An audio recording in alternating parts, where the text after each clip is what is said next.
영왕 동순가. 당 현종의 아들 영왕 1인의 참모가 당시선 이태백이었습니다.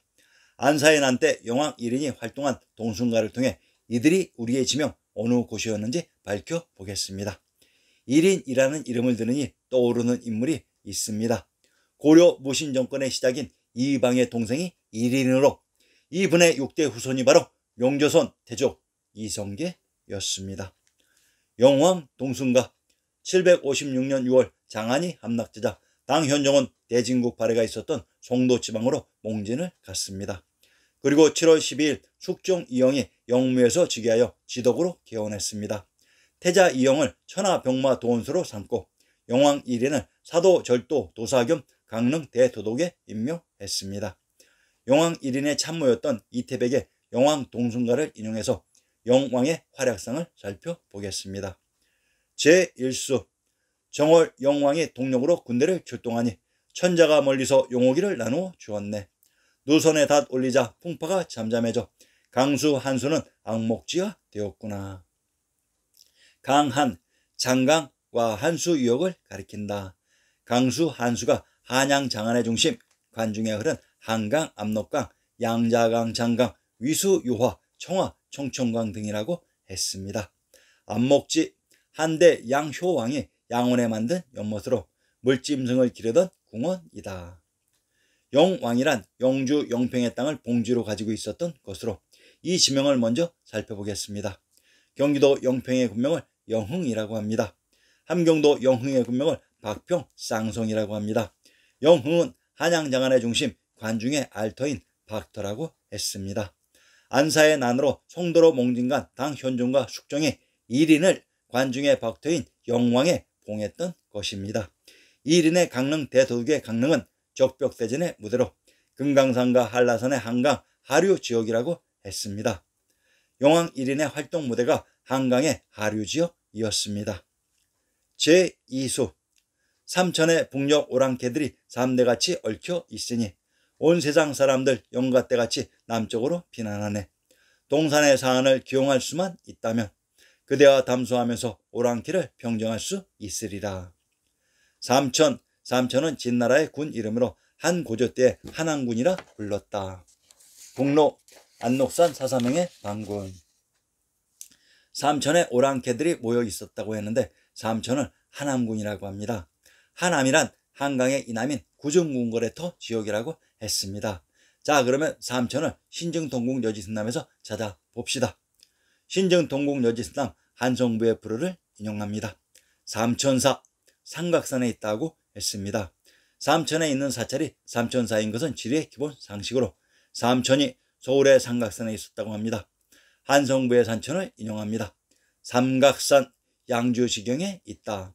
화산이라고도 하며 신라 때에는 부화학이라고 하였다. 평강형의 분수령에서 있다는 봉우리와 겹겹한 산봉이 높고 낮음이 있다. 한양 장안의 삼각산을 화산이라고 합니다.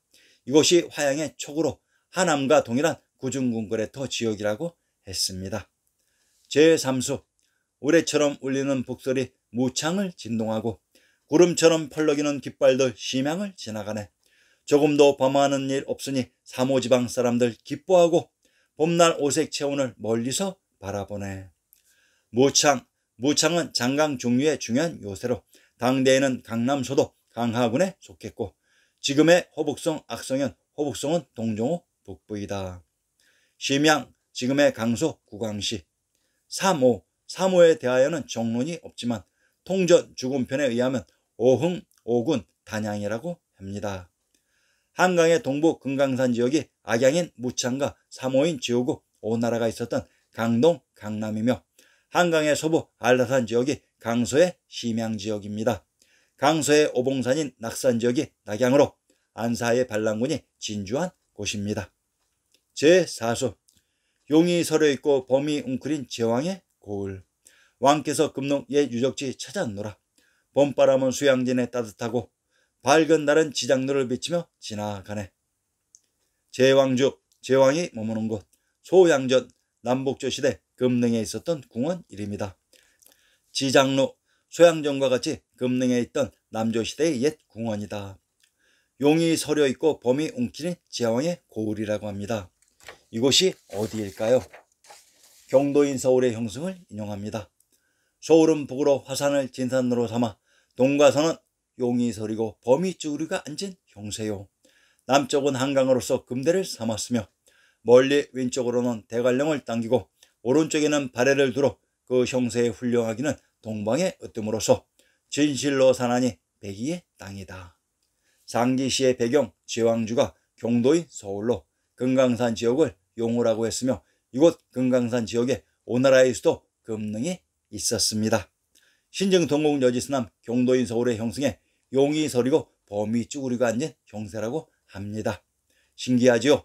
차이나 역사라고 하는 영왕 동순가의 무대와 신정동국 여지스남이 이렇듯 똑같습니다. 두 번째 구는 1인이 왕의 신분으로 오나라의 수도 금능의 명성지를 탐방하는 모습을 묘사했는데 이는 영왕의 군대가 금능의 주둔함을 나타낸 것이다. 여기서 영왕이 금능에 도착하여 용반호고의 대단한 기세로 육조의 옛 도읍을 다시 회복하려는 옹도한 포부를 가지고 있다고 했습니다. 소양이라는 지명과 지장로가 온 나라에 금능에 있었다는 것을 알 수 있습니다. 제6수 단양군 내 북고산은 옷당 관문이요 구름과 강물 사이의 막루가 그림 같구나. 무수한 바위 위 봉합부는 창해강과 닿았으며 양쪽 언덕 깃발들 벽산에 나붙기네. 단양 지금의 강수성 단양현이다. 북고산으로 단도현 북쪽 1리에 있다. 연창해 원래 망해로가 있었는데 후에 연창관이라 고쳐 불렀다. 창해까지 봉화가 쭉 연결되어서 피어올라 벽산의 깃발들과 대조적으로 소형남로의 긴장감을 표현하는 시적인 성취를 이루었다고 하겠습니다. 단양과 창해는 적벽대전의 무대로 북고란 고주의 북부로 고주에 있었던 성이 절성으로 관중의 한성 국내성이라고 했습니다. 이곳 한강의 하류 지역이 오나라의 관문이었습니다. 제7수 왕은 상강으로 나와서 오를 순찰하니 누선은 바다 건너 양주에 머무르네. 전하면은 용사들 빽빽히 늘어섰고 항해하는 배마다 준마가 가득하네. 상강에 대해서는 여러 설이 있지만 여기서는 당시의 장강, 한강, 강강으로서 영왕이 지나온 것을 가리킨다. 양도, 양주로 장안 일대를 가리킨다. 한양 장안의 관정을 관통해서 흐른 강이 장강, 한강이며 양도, 양주에 흐른 양자강으로 이 강이 한강, 압록강이라고 했습니다. 오호중 팽류와 동종호에 대해 살펴보겠습니다. 신정동국 여지스남 경상도 김해도부의 주석을 인용합니다. 중국 강사성은 옛날에 홍주라 하였으므로 그 주에 수부동 남창을 홍도라 하였다.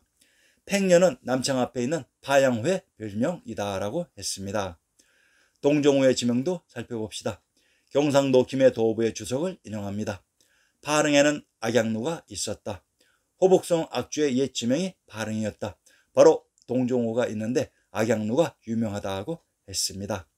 금강산 자락에 김해 금능에서 멀리 보이는 호수자리가 5호가 있었던 곳으로 호수 하부에 모래자국의 흔적이 흔연합니다. 제9수 조령이 바다를 건너려고 하였지만 다리를 세우지 못했고 한무제는 심양에서 부질없이 교령을 쏘았도다. 우리 왕의 군함이 진시황 한무제보다 더 빠르니 마치 태종 문항이 요하를 건너는 것과 같아라. 금강산과 한라산의 접경지역이 요양으로 이곳 관중을 흐른 한강 압록강이 또한 요하입니다. 제10수 황제의 사랑받는 현왕이 초관문으로 들어가서 강한을 평정하고 비로소 소환에 응하는도다. 처음엔 운몽에서 붉은 덱을 짓고 다시 금능을 취하여 조산을 만들었네. 초관, 초지망을 가리킴. 강한은 장강과 한강이다.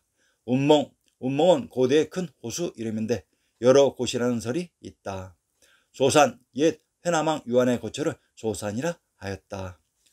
오봉산인 낙산이 있었던 곳이 낙양으로 이곳에 초나라가 있었습니다. 영왕 1인이 오나라의 강릉과 금능을 기반으로 한라산의 제나라 지역과 안사의 반군이 있는 오봉산인 낙산의 옛 초나라 지역에 낙양을 평정해 들어가는 것입니다. 상기에서 금능에 소산이 있었던 것을 알 수 있습니다. 그러면 소산의 지명을 찾아봅시다. 신정동국 여지스남 경기도 여주의 성지를 인용합니다. 파사성 서북쪽으로 40리 되는 소산 인강에 있다고 했습니다. 소산이 있었다고 하는 인강의 지명을 살펴봅시다. 경상도 김해의 군명을 금주 임해라고 합니다. 이곳 임해에 있었던 강이 인강으로 소산이 금능 김해의 금강산 자락에 있었습니다. 영왕 1인의 동승가를 통해서도 우리 역사의 무대를 설명할 수 있습니다.